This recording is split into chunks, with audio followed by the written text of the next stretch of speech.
പത്തനംതിട്ട അടൂരിൽ RSS നേതാവ് കഞ്ചാവുമായി പിടിയിൽ. ജിതിൻ ചന്ദ്രനാണ് എക്സൈസ് പിടിയിലായത്. വിൽപ്പനയ്ക്കായി എത്തിച്ച കഞ്ചാവാണ് പിടികൂടിയത്. ഏനാദിമംഗലം പഞ്ചായത്തിലെ ഇളമണ്ണൂർ ഹൈസ്കൂൾ ജംഗ്ഷനിലെ ഫ്ളാറ്റിൽ നിന്നുമാണ് ഇയാൾ പിടിയിലായത്. സുജു ടി ബാബു ഞങ്ങളുടെ പ്രതിനിധി ചേരുന്നു. സുജു, എത്ര കിലോ കഞ്ചാവാണ് ഇയാളിൽ നിന്നും പിടികൂടിയത്? എന്തൊക്കെയാണ് വിവരങ്ങൾ? അജിംഷാദ്, ഏറെ നാളായി ഈ ജിതിൻ ചന്ദ്രൻ RSS നേതാവായ ജിതിൻ ചന്ദ്രൻ എക്സൈസിന്റെയും പോലീസിന്റെയൊക്കെ നിരീക്ഷണത്തിലായിരുന്നു. എക്സൈസ് ഇദ്ദേഹം കഞ്ചാവ് വിൽപ്പന നടത്തുന്നു എന്ന വിവരമാണ് എക്സൈസിന് ലഭിച്ചിരുന്നത്. അതിന്റെ അടിസ്ഥാനത്തിലാണ് ഈ പരിശോധനകൾ തുടർന്നത്. കഴിഞ്ഞ തിങ്കളാഴ്ചയാണ് ജിതിനെ വീട്ടിൽ നിന്ന് എക്സൈസ് സംഘം പിടികൂടുന്നത്. പാക്കറ്റിലാക്കിയ തരത്തിലായിരുന്നു കഞ്ചാവ് കണ്ടെത്തിയത്.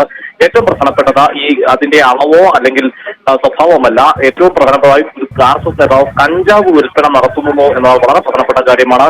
അത് വീട്ടിൽ നിന്ന് വിൽപ്പനയ്ക്കായി എത്തിച്ച ചെറിയ പാക്കറ്റാണ് കണ്ടെത്തിയിരിക്കുന്നത്. 10 ഗ്രാമാണ്. പോലീസ് ഇതിനെ സംബന്ധിച്ചോളം എക്സൈസ് ഇതുമായി ബന്ധപ്പെട്ട വിശദമായ അന്വേഷണം നടത്തുകയാണ്. ഇദ്ദേഹത്തിന് ആരാണ് കഞ്ചാവ് ഈ പ്രതിക്ക് എത്തിച്ചു കൊടുത്തത്, മറ്റ് കേന്ദ്രങ്ങൾ കേന്ദ്രീകരിച്ചുകൊണ്ട് കഞ്ചാവ് വിൽപ്പന നടത്തുന്നുണ്ടോ എന്നും പരിശോധന. വീട്ടിൽ നിന്ന് തന്നെയാണ് എക്സൈസ് അറസ്റ്റ് ചെയ്തത്.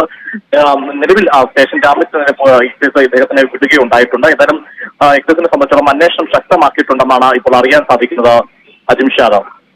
ശരി, സുജു ടി ബാബു ആണ് സമഗ്രമായ വിവരങ്ങൾ നൽകിയത്. എന്തായാലും RSS നേതാവ് വിൽപ്പനയ്ക്കായി കഞ്ചാവ് എത്തിച്ചു. അയാളുടെ വീട്ടിൽ നിന്നാണ് കഞ്ചാവിനെ അടക്കം ജിതിൻ ചന്ദ്രനെ പിടികൂടിയത്. ഇതിൻ്റെ വിവരങ്ങളാണ് സുജു ടി ബാബു നൽകിയത്.